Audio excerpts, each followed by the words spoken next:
Diyos na buhay sa lugar na ito, sa ating mga buhay, ang Diyos na makapangyarihan sa lahat.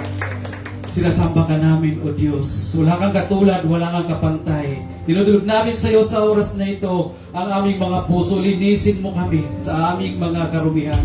O Diyos, ang aming gagawin na ito, ikaw lamang ang mataas. At alam namin, wala kaming magagawa kung kami hiwalay sa iyo. Salamat sa iyong banal na presensya sa lugar na ito. At alam ko, O Diyos, may gagawin ka sa aming kalagitnaan. Lord, salamat sa mga tao, Diyos, na dinala mo sa lugar na ito. Alam ko, Panginoon, kung ano man ang kanilang mga sitwasyon sa kanilang mga buhay, hindi ko kita, pero kita mo, O Diyos. Salamat na ikaw lamang ang mataas, madakila, maluwalhati. Ng Diyos sa lahat na makaabot ng tinig na ito, ang mga salitang mahayag ay mapakinggan nila at may gagawin ka sa kanilang mga buhay. Ikaw lamang, O Diyos, ang mataas. At alam namin ang katagumpayan, ang pagkilos ng banal na Espiritu, ang siyang kumikilos sa aming kalagitnaan. Sa iyo, ang taas na papurit, pagsambat, pagdakila, pagluwalhati, sa Diyos na buhay, magpakailan pa man. Ang lahat ng mga anak ng Diyos na pinagpala ay magsabi na, Amen. Hallelujah.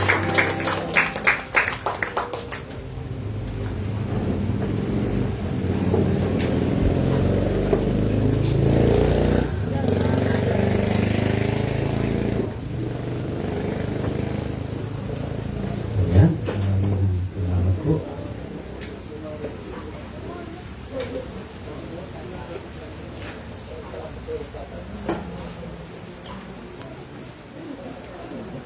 Magandang hapon po sa lahat. Parang mahina tayo. Magandang hapon sa lahat. Yan, praise the Lord. At sa lahat po ng mga nanay, ina, mothers, Happy Mother's Day po sa inyong lahat. Ngayong araw na ito, bawal po kayo maglaba. Pero bukas pwede na. Yan, sabihin po sa ating katabi kung ang nanay po natin, batiin po natin, Happy Mother's Day. God bless you. Salamat po sa Lord sa buhay ninyo. Amen. Sa mga first timer po na nakarating po dito, salamat sa Lord sa buhay ninyo at alam ko may plano ang Diyos. Kaya po nila sa lugar na ito. Sino pong excited? Isa pa, sino pong excited? Amen! Ayan, salamat sa Lord sa mga sumagot. Bago po tayo magpatuloy, banggitin po na natin po yung ating statement of faith sa Luke chapter 4 verse 18 to 19. The Spirit of the Lord is upon me because He has anointed me to preach the gospel to the poor. He has sent me to heal the brokenhearted, to preach deliverance to the captives and recovering sight to the blind, to set at them at liberty of them who are bruised, and to proclaim the acceptable year of our Lord. Our God is Jesus, He is the anointed one. Amen? Ang ating pong G1 culture. I am a blessing. I am a deliverer. I am a good follower. I don't destroy, I build. I am not seasonal. I appreciate everyone and everything. I am part of something big. I am partnership with Christ. I am not extreme. Hallelujah. Ang ganda ng stage natin at may mga pagbabago. Ang dami na pong ilaw at ang ating pong LED ay nasa gilid na para hindi po kayo nakatingala. Ayun, ang ating pong pag-usapan sa hapong ito, maiksi lang po ito, pinabagatan ko po itong pagbabalik tanaw. Ayun. Ano bang balikan natin? Maganda ba o pangit? Mababasa po siya sa Hebrew chapter 10 verse 32 to 39. Mababasa ba dyan? Malaki ba dyan? Sabay-sabay pa nating basahin. Alalahanin ninyo ang mga araw na nagdaan kung paanong kayo'y nagtiis ng matinding hirap matapos na kayo'y maliwanagan, ngunit hindi kayo nagpadaig. Kung minsan kayo ang iniinsulto at pinapahirapan sa harap ng madla, kung minsan naman kayo ang umalalay sa mga kasamahan ninyo na pinapahirapan ng gayon. Dinadabayan ninyo ang mga nakabilanggo at hindi kayo nalungkot nang kayo'y agawan ng ari-arian. Kanina si Pastor Gilbert, ginagawan siya ng maliit lang naman na bagay. Ibabalik ng Lord yun. Sapagkat alam ninyong higit na mabuti at nananatili ang kayamanang nakalaan sa inyo. Sa atin po ito. Kaya huwag kayong mawala ng pananampalataya sa Diyos sapagkat dakila ang naghihintay na gantimpala para sa inyo. Verse 36, kailangan kayo'y magtiis upang masunod ninyo ang kalooban ng Diyos at matanggap ninyo ang kanyang ipinangako. Sapagkat kaunting panahon na lamang, hindi na magtatagal at darating ay darating na. Ang matuwid kong lingkod ay mabubuhay sa pamagitan ng pananampalataya. Ngunit kung siya ay tatalikod, hindi ko siya kalulugdan. Ngunit hindi tayo kabilang sa mga tumatalikod at napapahamak, kundi sa mga may pananampalataya at naliligtas. Palakpakan natin si Lord, purihin ang Diyos sa pagkabasa ng iyong buhay at banal na salita. Salamat Lord, ang salitang ito matanim sa matabang lupa at patuloy Lord na idagdag sa aming katatagan, sa aming pananampalataya at magamit namin o Diyos sa patuloy namin pagsunod sa kalooban mo ang siya kami o Diyos magagawa namin habang kami naghihintay sa iyong pagbabalik. In Jesus' mighty name we pray. Amen. Pagbabalik tanaw. Mga panahong hindi ka sumuko. Pagbabalik tanaw sa katapatan ng Diyos mula noon hanggang ngayon at hanggang sa sunod pa na panahon habang hindi pa bumabalik ang ating Diyos. Pagbabalik tanaw sa pagod pero lumalaban. Pagbabalik tanaw sa panampalatayang matatag. Pagbabalik tanaw sa pagiging isang inang matatag. Sa ating pong mga mother, sinisingit po dito, sila po ay matatag. Palakpakan po natin ang ating mga mother. Pagbabalik tanaw, kulang sa tulog pero bumabangon. Hindi ka dinala ng Diyos para umatras. Amen po ba? Amen. Ayan. Salamat Lord. Ito ay mahakbangan namin. Ang pagbabalik tanaw ay ang mga pag-alala at pagnilay-nilay sa mga nangyari sa nakaraan. Mga karanasan, desisyon, tagumpay, at pagkakamali upang makakuha ng aral, kaunawaan o direksyon para sa kasalukuyan. Sabi sa ating verse na binabasa ka natin, alalahanin natin.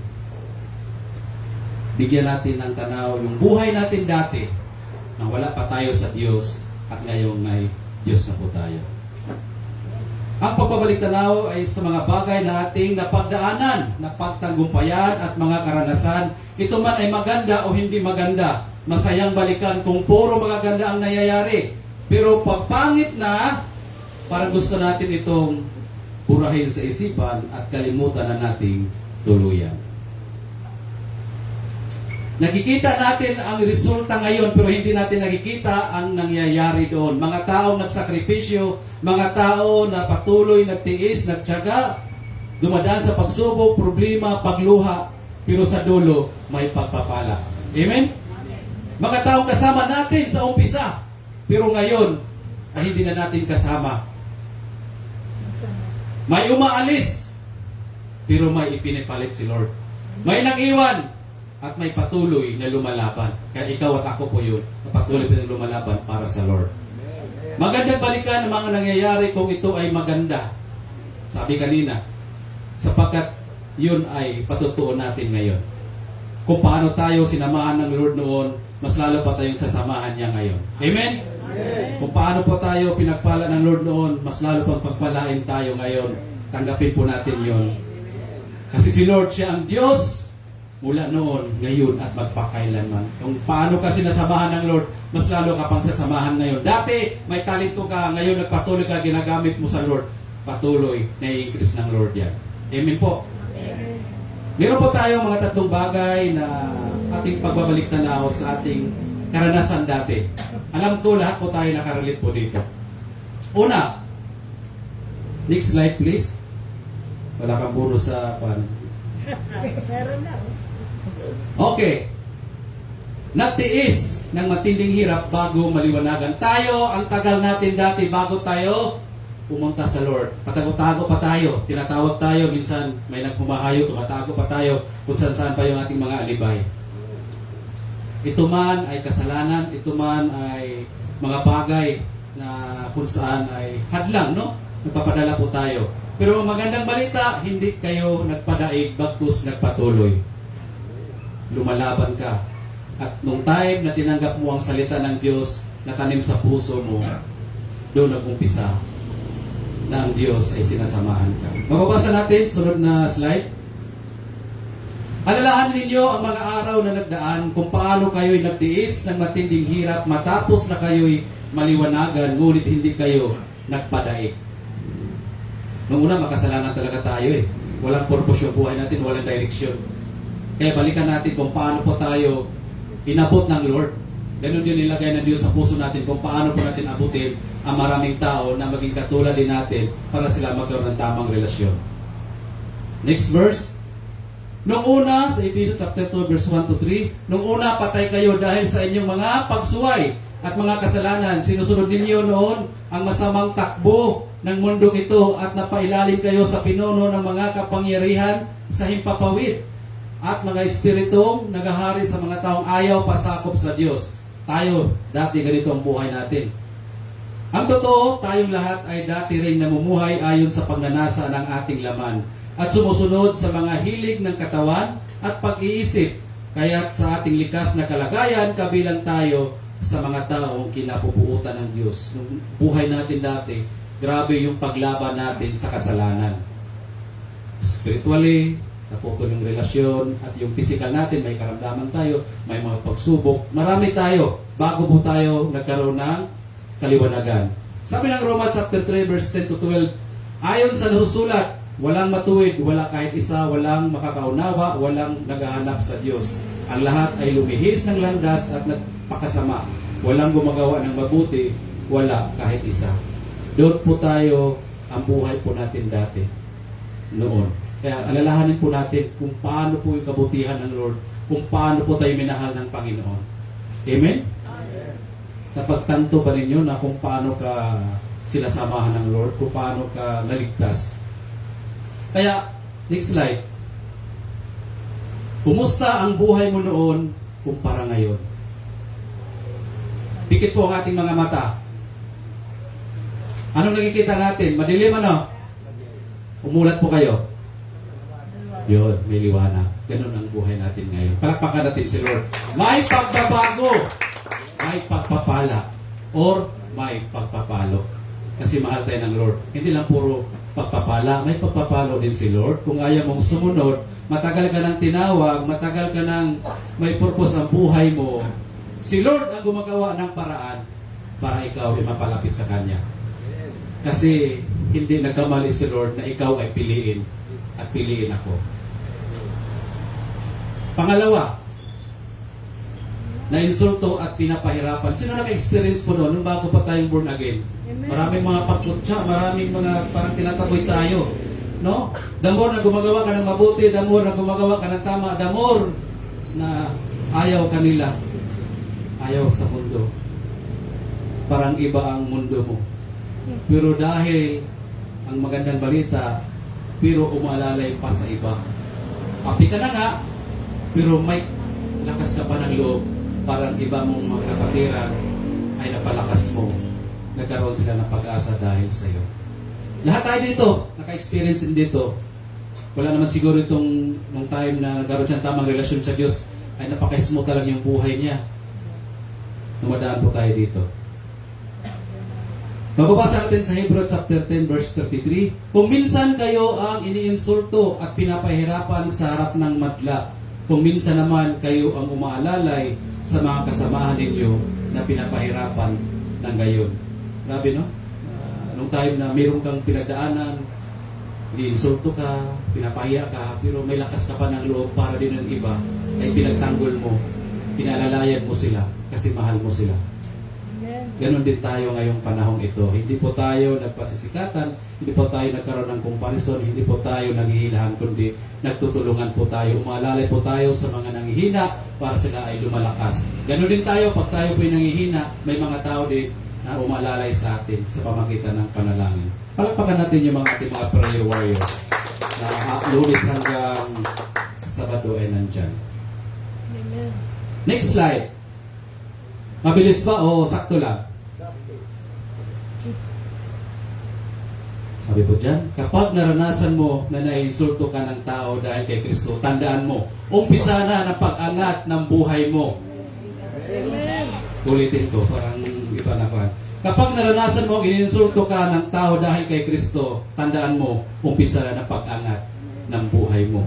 Level ng pananampalataya mo, level ng pagpapala na parating sa iyo, level ng paglilingkod mo, there is a room for improvement. Itataas ka ng Lord, maniwala ka, darating ang time, iba na ang iyong kinalalagyan. Hindi ka nanatili sa dati dahil ang pinaglingkuhan mo ay Diyos na makapangyarihan sa lahat. Kaya wag, sabi mo sa katabi, wag po tayong titigil. Number 3, dumadamay sa mga nakabilanggo at inaagawan ng ari-arian. Ito ang pinakamasakit. Sino pong naagawan ng ari-arian? Mga lupa, bahay, ilang hektaryang lupa, inaagawan, inaapi. Itong nakabilanggo to siguro sa either physical na nakabilanggo or spiritual na kabilanggo. Alam po yung tao na walang pag-asa? Wala nang purpose sa buhay.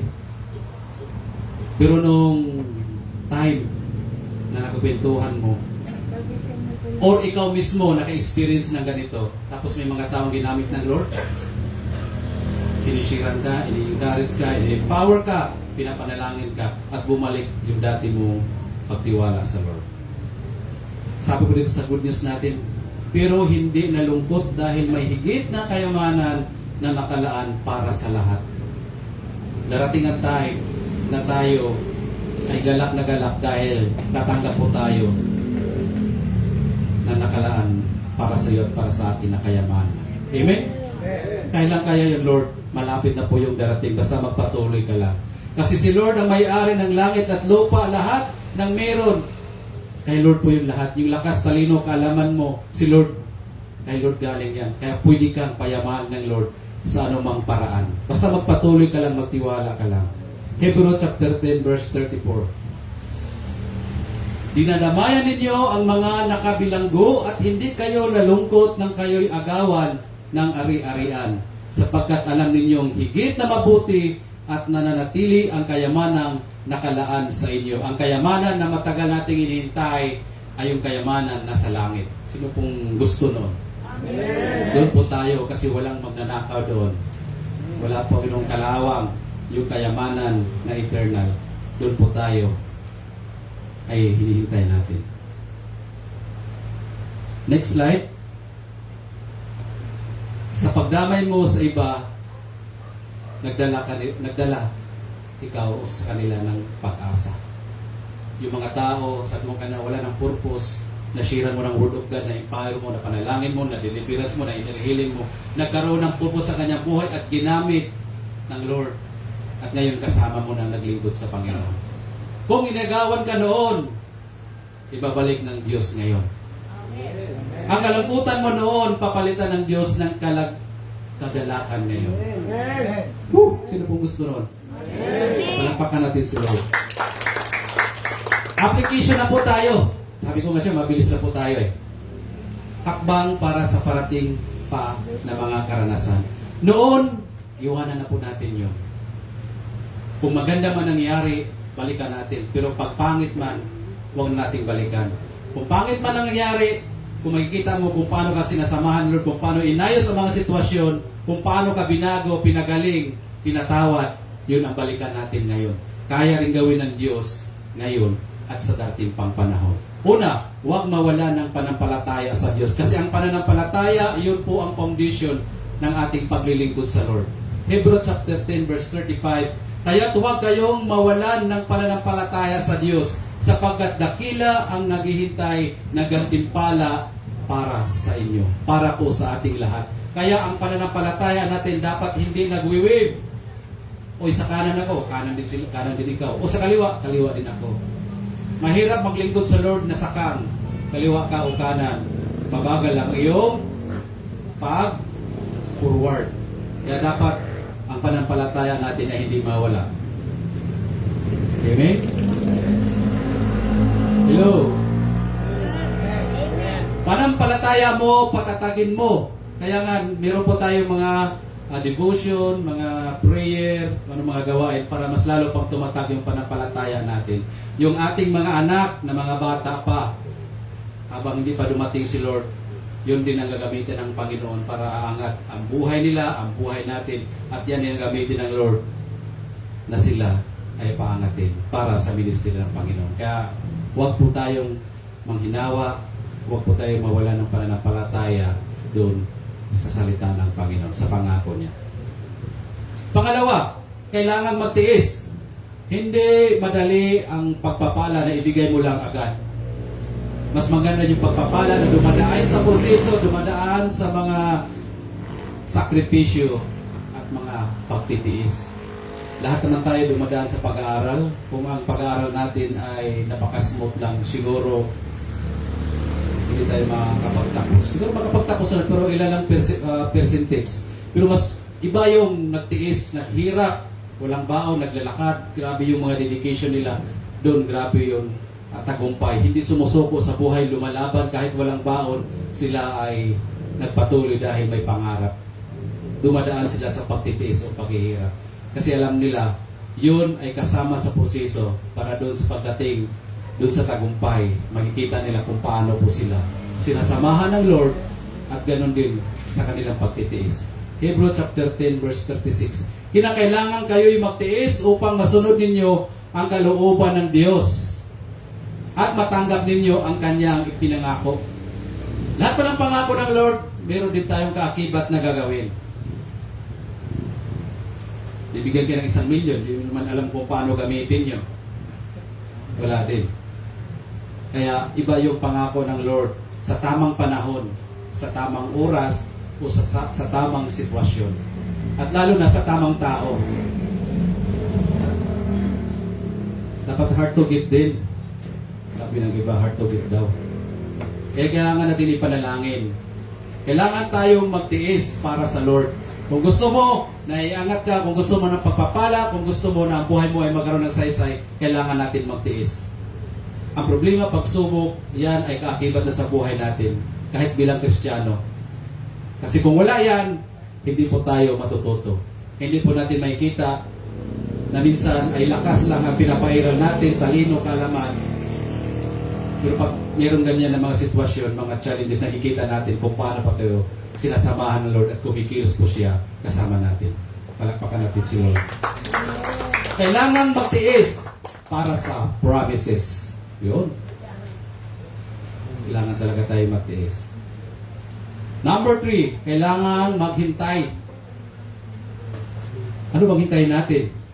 Sabi ng Hebrew chapter 10 verse 37. Sapagkat kaunting panahon na lamang, hindi na magtatagal at ang darating ay darating na. Either pagpapala, biyaya, pabor, promotion, at ang ating pinakahintay ang pagdating ng ating Panginoong Hesukristo. Hindi po ito maantala. Ito po ay nasa kanyang salita. Darating siya at tayo isama dun sa paraiso na walang pagluha, walang kalungkutan, kundi puro tawanan at kagalakan. Kasama natin siya. Kailangan natin maghintay. Kung ano mang naranasan mo ngayon, habang naghihintay tayo sa Lord, alam ko, may magandang mangyayari. Amen. Amen. Next slide. Kaunting panahon na lamang ang paghihintay. Darating na si Kristo na ang dala ay tagumpay. Amen. Sinong gusto ang sarap tanggapin yung tagumpay na yun? Dahil sa pagtiis problema, pagsubok, Lord, nakapasa po ako sa yung test mission natin. At doon po, darating po tayo sa langit. Sa buhay na walang hanggan. At kung hindi pa naman, iparanas ng Lord sa atin na ang ating buhay iangat ng Lord. Basta magpatuloy ka lang. Basta maghintay ka lang. May tamang time si Lord. Huwag kang magmadali. Baka mapunta ka sa maling tao. Tapos sabihin mo, Lord, sorry. Pang-apat, kailangang mabuhay sa pananampalataya. Kanina, huwag tayo mawalan ng pananampalataya.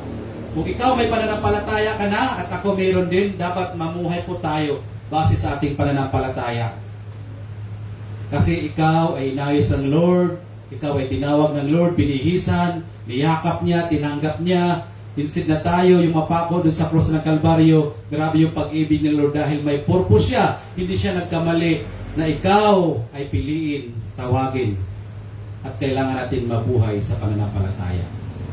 Hebrews chapter 10 verse 38. Ang matuwid kong lingkod ay mabubuhay sa pamagitan ng pananampalataya, ngunit kung siya ay tatalikod, hindi ko siya kalulugdan. Meron na tayong pananampalataya, nakaranas na tayo ng milagro, nakaranas na tayong pagpapala ng Lord, nakaranas na tayo kung paano pa tayo sinamahan ng Panginoon mula noon hanggang ngayon. Pero bigla tayong tatalikod dahil lang sa mga nakikita natin, dahil lang sa mga walang kwintang bagay.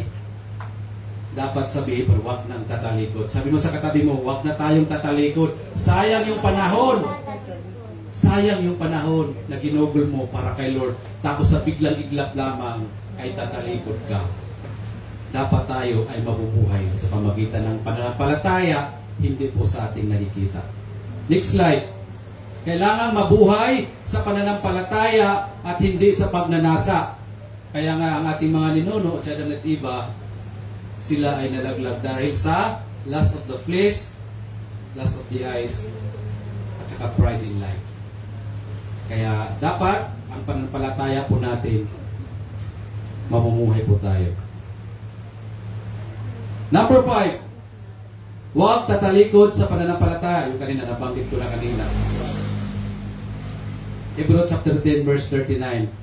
Ngunit hindi tayo kabilang sa mga tumatalikod at napapahamak, kundi sa mga may pananampalataya at naliligtas. Kaya ikaw at ako ay narito, dinala ka sa lugar na ito dahil may pananampalataya ka. Hindi ka tumatalikod, bagkus ikaw ay lumalakad, humahakbang na may pananampalataya para kay Kristo. Kahit minsan hindi natin alam ang sitwasyon, ang hirap, hindi kita natin ang dulo, hindi kita natin ang gitna, pero humakbang ka, lumakad ka, at kita mo, sinasamahan ka ng Lord. Ganon din sa ating paglilingkod sa Panginoon. Next slide, pananampalataya mo, huwag talikuran.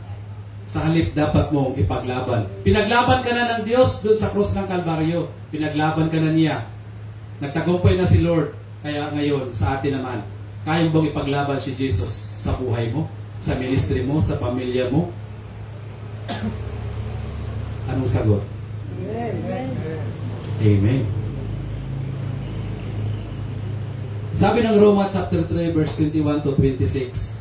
Ngunit ngayon, nahayag na kung paano ginagawang matuwid ang Diyos ang tao. Ito'y hindi sa pamagitan ng kautusan, bagaman ang kautusan at ang mga propeta ang nagpapatutuo tungkol dito. Ginagawang matuwid ng Diyos ang lahat ng sa pamagitan ng kanilang pananampalataya kay Hesukristo. Walang pagkakaiba ang mga tao sapagkat ang lahat ay nagkasala at walang sinumang nakaabot sa kalwalhatian ng Diyos. Kaya nga wala po tayong ipagmalaki, ipagmayabang, kundi ang kabutihan ng Lord, kung paano po tayo binago, nilinis, pinatawad, at ngayon nandito po tayo naglilingkod sa Lord at patuloy pa na maglilingkod sa Panginoon. Verse 24, ngunit dahil sa kanyang kagandahang loob na walang bayad niyang ibinigay, sila itinuring na matuwid sa pamagitan ni Kristo Jesus na siyang nagpapalaya sa kanila.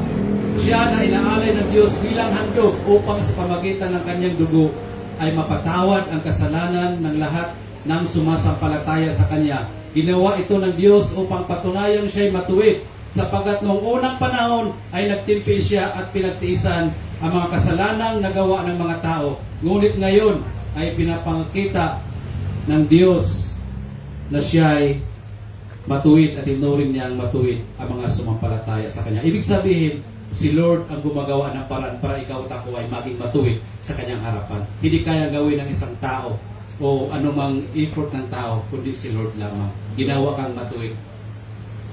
Amen? Amen. Next slide. Ganun pa man, pero hindi ka nanatili sa dati mong kalagayan. Ikaw ay binago ni Lord at patuloy pa babaguhin. Lahat tayo ay mayroong mga challenges, mayroon pa tayong mga pinagdaanan, iba't iba po tayong mga pasanin sa buhay. Tayo ay sinasamahan ng Panginoon. Sabi ko nga, hindi nagkamali si Lord na piliin ka. Naghihintay si Lord, yung willing, yung committed. Gahanap si Lord ng kanyang mga anak, kahit nadapa, kahit may mga bagay at tayo ay hindi nagbigay ng kaluguran sa Lord. Lumalapit ang Panginoon. Lumalapit tayo sa Kanya. At lahat ng lumalapit sa Lord ay hindi nabibigo. Invite ko po yung ating worship team. Bilang challenge po, okay, patapos na. Kita ng Lord ang laman ng puso mo at laman ng puso ko. Siguro, ginawa natin ang mga bagay parang hindi nakakalugod sa Lord. Pero nandito ka, nagpatuloy ka. Si Lord ay hindi pa tapos sa buhay ng bawat isa. Sabi ng Philippians chapter 1 verse 6, hindi pa tapos ang Lord sa buhay mo. Kung ano pong naumpisahan niya, tatapusin niya. Kaya anuman ang iyong sitwasyon sa buhay, anuman ang ating kalagayan sa buhay, anumang antas natin sa ating pamumuhay, hindi tinitingnan ni Lord yan. Tinitingnan ni Lord yung mga tao na willing magpabago ng puso at isipan at willing magpagamit at willing na sundin ang kalooban ng Lord. Once na ginawa po natin yan, ang Panginoon ay napakabuti. Kaya kanyang iangat, kaya niyang pagpalain, kaya niyang ayusin ang mga sitwasyon ng buhay mo, mga sira, kaya niyang ayusin at gawin kang pagpapala sa maraming tao. Kaya po tumayo at hilingin natin sa Lord. Lord, sa oras na ito, malapit na ikaw bumalik. Kita mo, Lord, ang tayo ng aking puso. Tulungan mo ako. Baguhin mo ako. Ang aking puso at isipan, ang aking buong pagkatao. Wala namang ibang magbago sa buhay mo. Si Lord lamang. Huwag tayo tumingin sa tao. Dapat tayo, sa Lord po tayo tumitingin.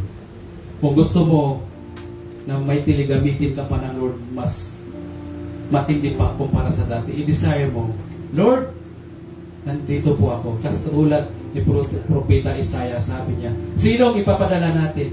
Sabi ni Isaiah, Lord, nandito po ako. Lahat ng lumalapit sa Lord ay hindi nabibigo. Kung may pinagdadaanan man tayo, kaya ayusin ng Panginoon yan. Titingnan natin kung paano pa tayo sinasamahan ng Lord noon. Mas lalo pa tayo sasamahan ngayon.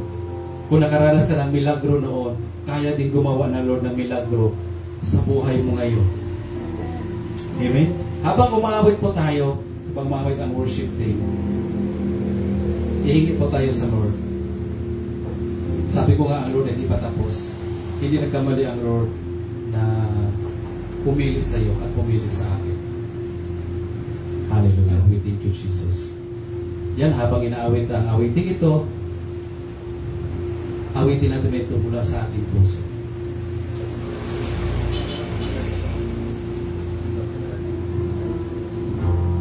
Jesus, hallelujah.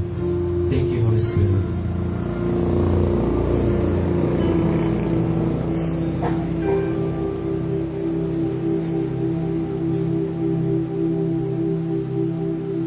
Diyos, lumapit sa'yo. Dakila ka sa buhay ko. Langit ko'y baguhin mo. Ang buhay ko'y para lamang sa'yo. Yes, thank you, Holy Spirit.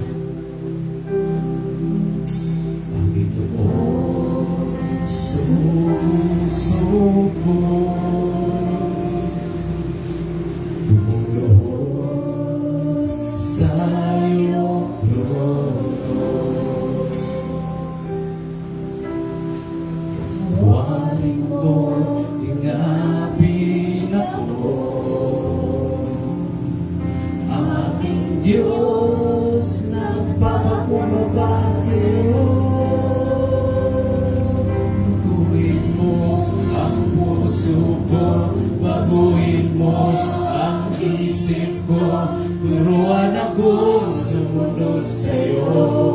Ang aking Diyos, baguhin ako.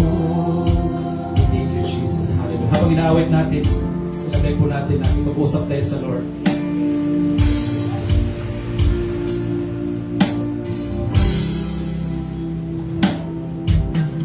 Diyos, maraming sa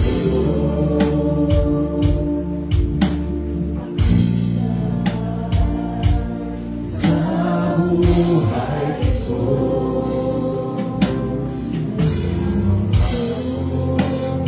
Baguhin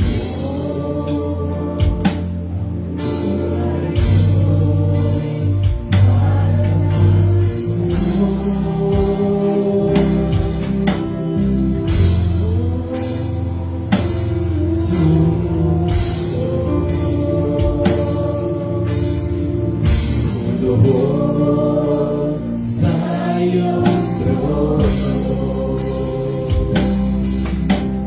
Warin mo ikapin ako, aking Diyos, nagpapakumbaba sa iyo. Baguhin mo ang puso ko, baguhin mo ang isip ko, turuan akong sumunod sa iyo. Panginoon, magtitiwala ako, baguhin mo ang puso ko, baguhin mo ang isip ko, turuan sa iyo. Aking Diyos, baguhin ako. Puso ko, baguhin mo ang isip ko, turuan ako maglingkod sa iyo.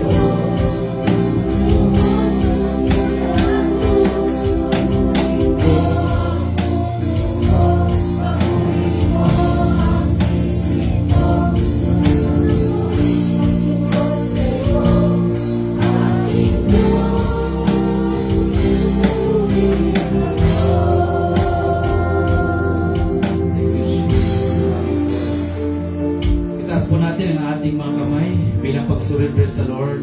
Lord, sa oras na ito, kita mo, Panginoon, ang buong naming pagkatao. Kita mo ang sitwasyon ng aming buhay.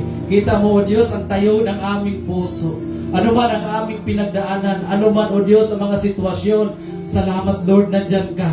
Kung paano mo kami iniingatan noon, mas lalo mo kami iingatan ngayon. Kung paano mo kami pinagpala noon, mas lalo mong pagpalain sa ngayon, O Diyos. Ang aming pananampalataya, patuloy mo, O Diyos, na patatagin, patibayin, para masunod namin ang nais mo, magawa namin ang kalooban mo. Salamat, Lord, sa katagumpayan. Binabago mo na ang aming puso at isipan, na ikaw lamang, O Diyos, ang masunod sa aming buhay. Ang aming paningin ay sa iyo lamang nakatingin.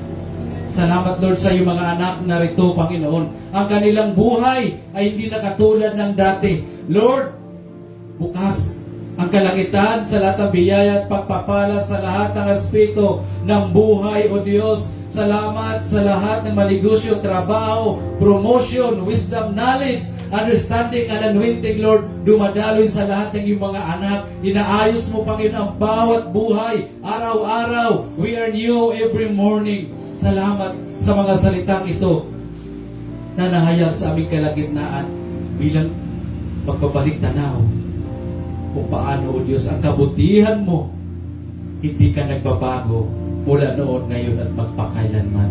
Sa iyo ang papuri, pagsambat, pagdakila, pagluwalhati. Salamat. Ang lahat ng mga anak ng Diyos ay magsabi na Amen.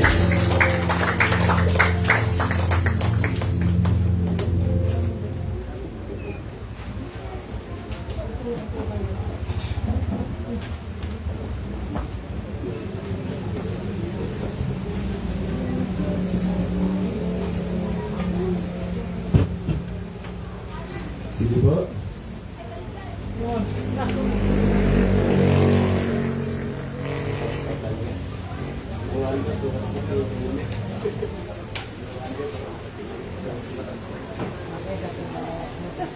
Praise God. Sige po, palakpakan natin ang Lord. Napakabuti ng Panginoon. Hallelujah. Hallelujah. Sino po rito ang mga businesses? Amen. Pwede mag-apply? Joke lang po.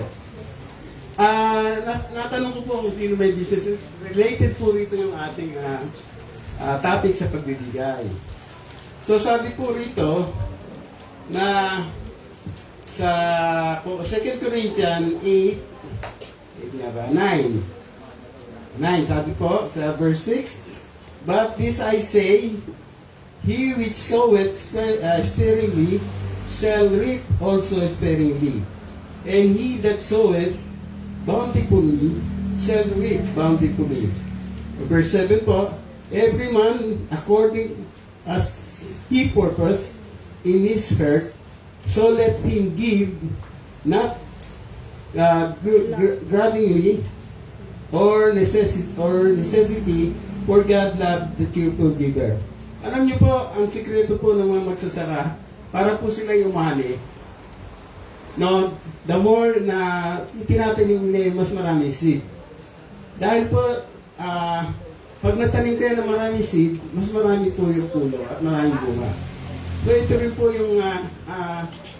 po yung kalakalan o yung nangyayari sa atin sa pagbibigay. Napakahalaga po ng pagbibigay lalo sa ating church. Hilo talaga ako. Praise God. But alam niyo po, sabi nga ron, na magbigay po tayo ng marami para marami po tayo matanggap. The more we give, the more we receive. Meron nga pong sabi doon, yung dito sa mundo, sabi na, kapag nagbigay ka, nawawalan ka. Pero hindi po totoo yan. Kung titingnan po natin sa panahon ng Diyos, ang pagbibigay po ay isang susi po para may kalagyan ang pagpapalang bibigay namin sa inyo. Amen po? Amen. Palakpakan po muna natin si Lord. Amen. Praise God. So kailangan daw po tayo magbigay ng tapat sa ating puso at may lugod, no? Dahil dito nalulugod ang Panginoon sa ating pagbibigay. Mahal daw po, gusto na po ng tao ang cheerful giver. Hindi na po nakangiti, pero yung puso niya dapat nakangiti po. Amen? Amen. So, sa gabi ito po, ating pong patunayan sa Panginoon na kayo po'y tapat at willing na magbigay para sa ating church. Amen po ba? Sige po, itaas po natin yung ating mga handog at kaloob. Lord, maraming po salamat, Panginoon, sa mga kaloob na ibigay sa amin, O Lord, sa mga tao, Lord, na yung bless, Panginoon, at patuloy na bibigay sa iyo, Panginoon. Lord, antigin mo ang kanilang mga puso na sila po'y maging masaya sa kanilang pagbibigay, O Lord. As tulad po na isang magsasaka na nag-spare ng seed, O Lord, hoping that marami pong blessings sila matatanggap. Lord, gayon din po ang principle, Panginoon, na yung pinakilala sa amin, O Lord, na kami po ay magtanim, O Lord, ng mas marami upang kami po umani ng marami. Maraming po salamat, O Lord, sa iyo po ang papuri, pagsamba at pasasalamat. In Jesus' name we pray. Amen. Amen. Pwede na po tayong bigay.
Ating pumiwan at ating mga kamay para sa paghahandog ng lahat ng ating tithes and offering. Dear God, salamat po sa lahat ng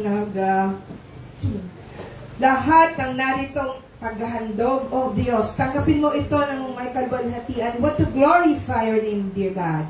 At sa oras na ito, Panginoon, alam namin ikaw po ay Lord, sobrang nagagalak sa kaitaasan kung paano po nakita mo ang kabusilakan ng puso ng bawat isa sa mga alay na ito.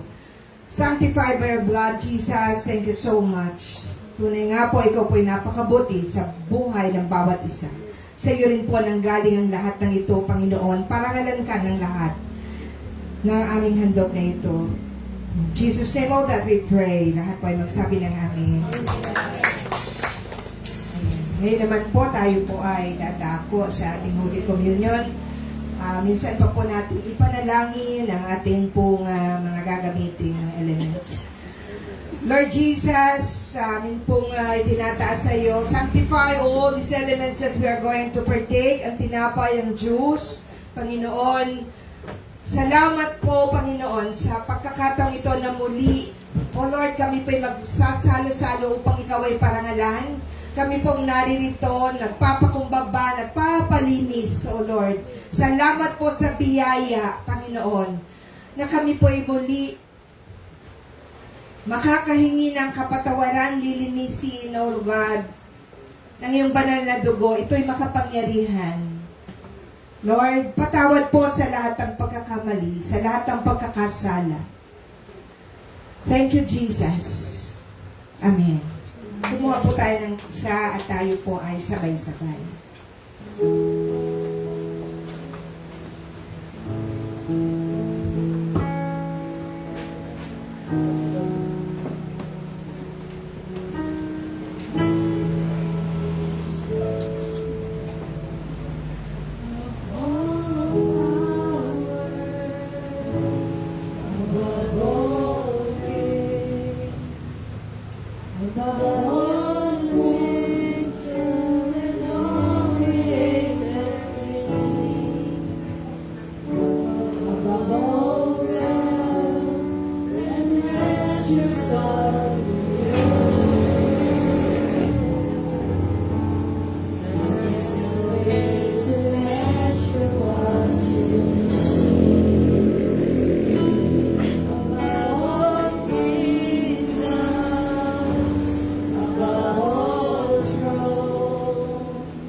Nang gabing yun, si Jesus ay pinagkanulo, kinuha niyang tinapay, pinagpira-peroso yun at nagpasalamat at sinabing, ito ang aking katawan na inihando ko para sa inyo.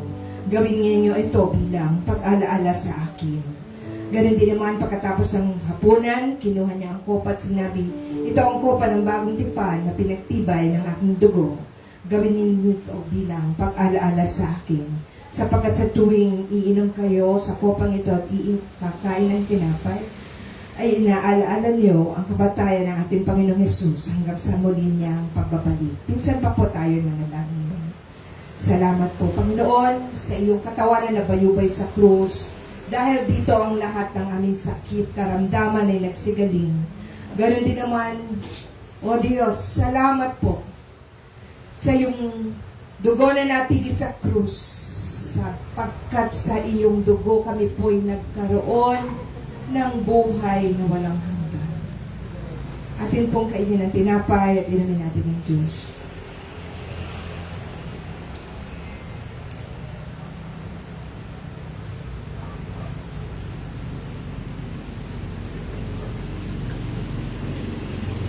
Thank you, Jesus. So announcement po tayo. Ang ating pong youth camp ay sa darating na May 28-29. So kami po ay nag-iimbita sa mga youth po ng Dumantay, JA1 Dumantay particularly, na tayo po ay encourage natin ang ating mga anak, mga magulang po, inyo pong encourage ang inyong mga anak na maka-join sa youth camp. Ito po yung pagkakataon na sila ay ma-activate din. Ang mga kabataan po ang ating future leaders, so we encourage po sa May 28 to 29. Ito po ay may challenge. Sino po ang mga youth natin na makakapag-imbita ng tigta-tatlo at atin po dito sa JA1 Dumantay, libre po ang inyong registration fee. So, ang registration fee po nito is 1,850. So, yung mga hinihipo po na mag-sponsor sa hindi makakapag-invite ng tigla-tatlo, ay di medyo inyo pong i-ready ang inyong mga puso na hinihipo para mag-sponsor ng isang youth natin. Ang ating pong youth ay mga nasa, yung pwedeng mag-attend po ay around 11. Ngayon po, para dun sa talaga ng mga gusto yung maging libre, sige po, sipagan natin tigta-tatlo lamang. Tulungan na ninyo ang inyong mga anak para magkaroon ng isang libreng youth camp registration. So, ngayon pong araw na ito po ay special na araw para sa mga ina. Pagamat marami pong technicalities na error today, hindi po mahahadlangan na i-celebrate ang Mother's Day. So, pwede po ba nating maanyayahan na tumayo ang lahat ng mga nanay sa lahat na ngayong oras na ito? So, sa lahat po, Pastor Arnel. So, palakpakan po natin ang Lord sa buhay ng mga nanay na naging, sabi niya ay hindi ganun kadali. Magmula ng naglihim hanggang sa tuloy ang nagbuntis, nagdala ng mga anak sa sinapupunan for 9 months. At hindi ganun kadali ang panganganak. Alam natin, 50-50 ang buhay ng isang ina. Kaya salamat po sa mga nanay na nandito. Sige, muli nating palakpakan ng Lord sa buhay ng isang bawat nanay na tunay na talagang nagbigay ng panahon sa kanyang anak, sa kanyang pamilya. Tayo po'y dudulog sa ating Panginoon. Magbabalik tanaw tayo.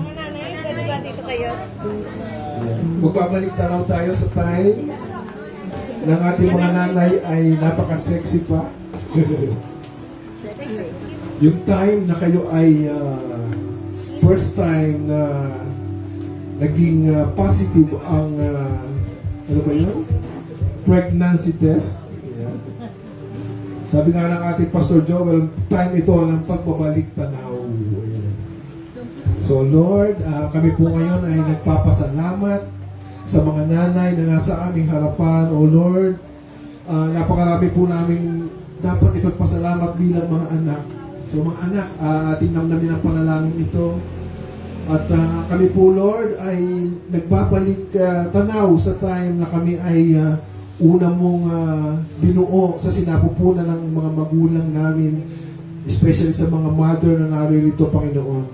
Nagpapasalamat po kami, Lord, dahil sa pag-iingat mo sa kanilang katawan, noong mga panahong iyon, binigyan mo sila ng wisdom upang sila'y kumain ng masustansya, mag-ingat sa kanilang mga ginagawa, O Lord, upang kami ay mabuo ng maganda, walang kapansanan.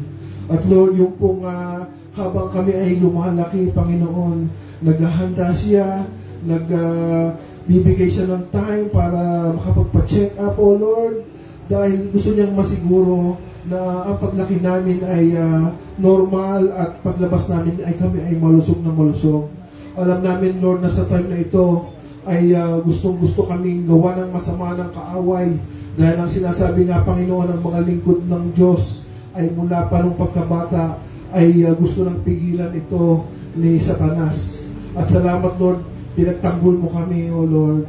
pinagtanggol mo kami sa aming kahinaan, sa sinapupunan ng aming mga magulang hanggang sa kami, Lord, ay ilabas ng malusog na malusog at normal, O Lord. At doon, binigyan mo ng kalakasan ng mga nanay na naririto, Panginoon, na sa kabila ng kanilang pagpapasuso, O Lord, sila pa ang napupuyat, Panginoon.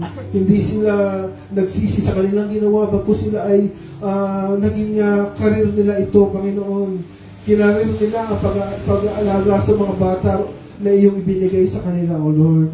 Hanggang sa kami nga po ay mapalaki, matuto na ng mga bagay upang kami tumayo na sa aming mga sarili. At Lord, sa mga nanay na naririto, sa hirap na kanilang dinanas, Lord, marami pa ang nakadalawa, nakatatlo. Lord, kita mo ang accomplishment ng mga mothers na ito upang maglagsang ng mga mananampalataya dito sa mundong ibabaw, O Lord. Sila ay hindi sila nanghina, hindi sila nawala ng pag-asa, Panginoon. Ano man ang pagsubok, O Lord, ano man ang patuloy na paggawa ng kaaway sa kanilang buhay, ito ay kanilang napagtagumpayan, O Lord. At ngayon nga po sila ay naririto, patuloy na inaakay ang mga anak nila, Panginoon. Salamat po, Father God. At Lord, amin din pong itinataas, Panginoon, ang mga mothers to be, O Lord. At dahil alam namin na si Satanas ay against sa family, against sa mga pagsilang ng iyong mga lingkod, O Lord, ipinapanalangin namin ngayon ang mga mothers na narito, Lord, sila ay magiging mapanalanginin, sila ay magiging prayer warriors upang ang mga susunod na mga mothers ay hindi na magagawa ng masama ng kaaway. Ang kanilang mga pamilya ay magiging napakaganda na, O Lord. Ang mga susunod na mga salin, lalaki ang mga bata na punong-puno na pagmamahal ng ama, ng ina, mahabang buhay ng mga lolo at lola, makatutulong sa kanilang pagpapalaki, O Lord. At ang iyong family dito sa Dumantay, Panginoon, magiging kumpleto naririto ang mga nanay, ang mga anak na babae, anak na lalaki, O Lord. Maging ang mga kumpadre, O Lord, madadala nila rito, Panginoon, dahil tunay na binibigyan mo ng pagpapala ang bawat isa. Magiging maganda ang testimony ng bawat isa, O Lord. Umpisa sa mga mothers hanggang sa kaapu-apuhan, O Lord. Kasama na rin po ang mga tatay at mga lolo. Kaya Lord, salamat po, Father God, at patuloy niyo po bigyan ng kalakasan, matalinong pag-iisip, O Lord, ang mga mothers na naririto ngayon, kung ano man po yung laman ng kanilang mga puso, O Lord, ito po'y kitang-kita mo. Sige mga mothers, ating idulog sa Lord ang ating mga matagal nang ipinapanalangin. At Lord, alam namin, lagi kang may special na sorpresa sa mga mothers, O Lord. Dahil sila, Panginoon, ang mga puso nila, nilang sorpresahin ang kanilang mga anak. At kami naman po mga anak, O Lord, bigyan niyo po ang mga anak ng mas matindi pang pagmamahal sa kanilang mga mothers, O Lord. Ipaalala mo sa kanila, balik tanaw din, O Lord, yung kanilang kamusmusan kung saan sila'y matyagang inalagaan at inaruga ng mga kababaihang naririto, Panginoon. Salamat po, Father God. Ito po ang aming pasasalamat, pagtataas ng aming puso sa inyo. In the mighty name of Jesus. Amen. Amen. Thank you, Lord.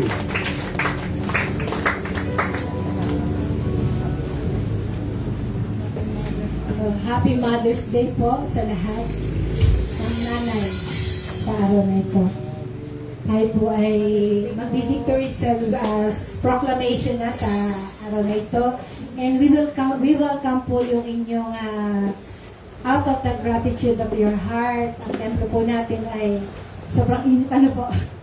Talagang naramdaman natin kung gaano kainit ang panahon, ganon kainit ang pagmamahal ng Lord, ganon din kainit ang ating lugar. So, as we desire na magkaroon talaga tayo ng isang maayos na templo para sa Lord, kung tayo ay may tahanan gaya ni David, naging desire ng puso niya na siya ay nakatira sa kanyang magandang tahanan at ang Lord, ang presensya ng Lord ay sa tent lang. Maging desire din ng bawat isa sa atin na maging kabahagi tayo sa ating pag-build ng temple. Sige po.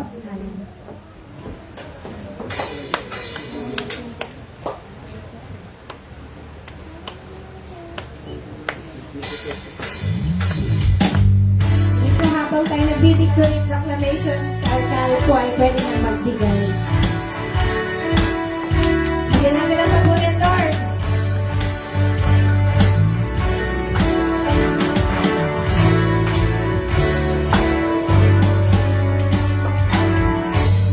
And honor belongs to our God.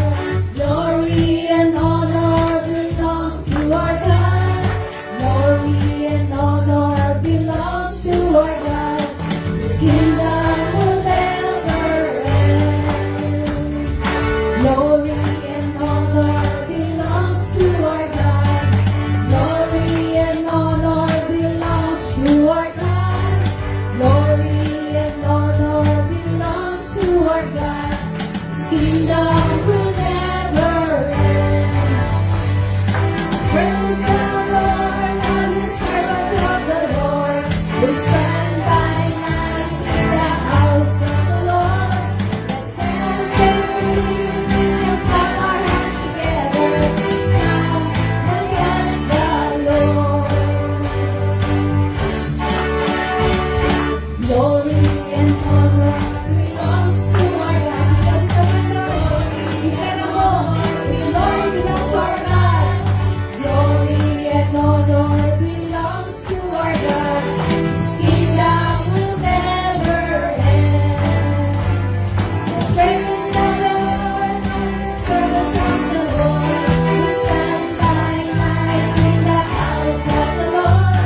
Let's dance and clap our hands together.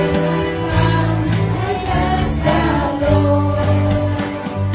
Praise the Lord, all the servants of the Lord, who stand by night in the house of the Lord. Let's dance and clap our hands together. Come and bless the Lord. Praise the Lord, all the servants of the Lord, who stand by night in the house of the Lord. Let's dance and clap our hands together. Come and bless the Lord. Come and bless the Lord. Come and bless the Lord. Hallelujah. Ang sarap magpuri sa Lord, pero we have to end. At tayo nagpapasalamat sa Lord sa araw na ito. Balik tanaw. Magpatuloy tayo sa paglilingkod sa Lord.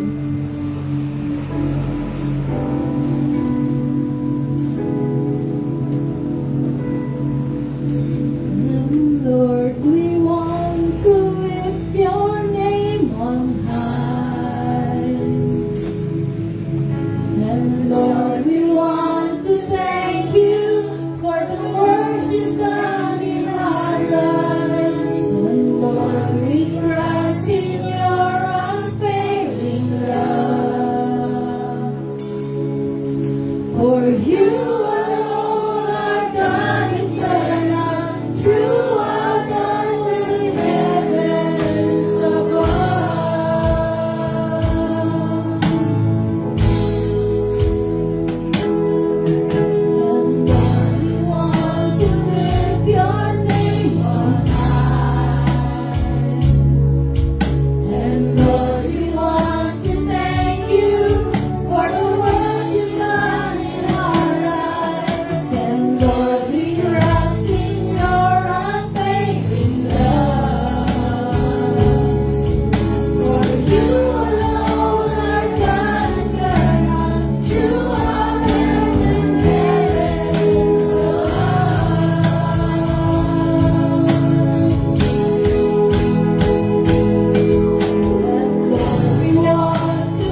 everyone. Give the best clap to our Lord. Hallelujah, hallelujah.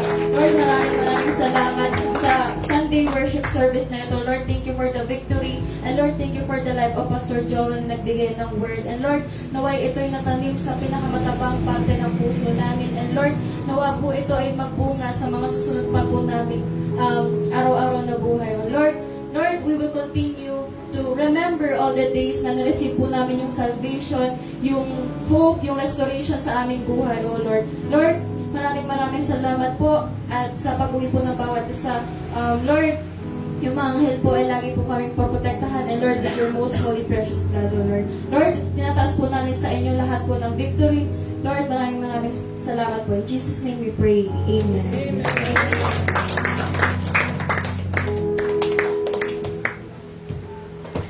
Sa victorious na mga anak ng Panginoon, nating itaas ang ating mga kamay for the benediction.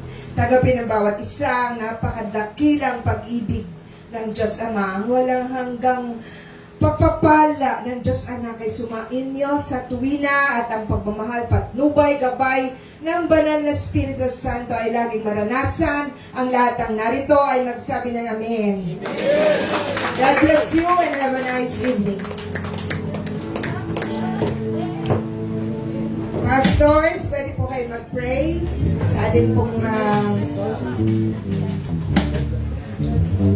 sa mga gusto pong magpa-pray, nandito po yung ating mga pastors.